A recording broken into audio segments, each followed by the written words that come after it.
അപ്പോൾ നമ്മുടെ alphabet craft സീരീസിൽ ഇന്ന് ലെറ്റർ ജി ചെയ്യാൻ വേണ്ടി പോവാണ്. ഈ കാണുന്ന ഒരു ബോക്സ് ഉണ്ടല്ലോ, ഇത് എന്താണെന്നറിയോ? കളർ പേപ്പറിന്റെ കട്ട് പീസസ് ആണ്. ഓരോ പേപ്പർ ക്രാഫ്റ്റ് ചെയ്തിട്ട് ബാക്കി വരുന്ന പീസുകൾ ഇതുപോലെ കൂട്ടി വെച്ചിരിക്കുകയാണ്.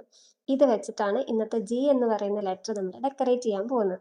അപ്പോൾ ആ ഒരു പെട്ടിയിൽ നിന്ന് ഞാൻ 2 കളർ പേപ്പർ പീസസ് എടുത്തിട്ടുണ്ട്. ഒന്ന് പിങ്ക് കളറും ഒന്ന് പീച്ച് കളറും. പീച്ച് തന്നെയല്ലേ അത്? ആണോ അല്ലോ എന്നൊക്കെ ഉള്ളത് നിങ്ങൾ പറ, ഞാൻ വർക്ക് എന്താണെന്നുള്ളത് ചെയ്ത് കാണിക്കാം.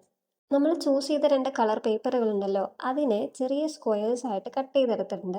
എന്നിട്ട് ഈ കാണുന്ന പോലെ ഒരു പേനയോ ബ്രഷോ എന്തെങ്കിലും ഉപയോഗിച്ചിട്ട് ആ പേപ്പറിൽ നിന്ന് ചുരുട്ടിയെടുക്കുക. എന്നിട്ട് നമ്മുടെ ലെറ്റർ ഫോണ്ടിലേക്ക് പശ തേച്ചിട്ട് അവിടേക്ക് ഒന്ന് ഒട്ടിച്ചു കൊടുക്കുക. ഇവിടെ നമ്മൾ 2 കളർ എടുത്തിട്ടുള്ളത് കൊണ്ട് ഇതിന് ആൾട്ടർനേറ്റ് ആയിട്ടാണ് ഒട്ടിച്ചെടുത്തിട്ടുള്ളത്.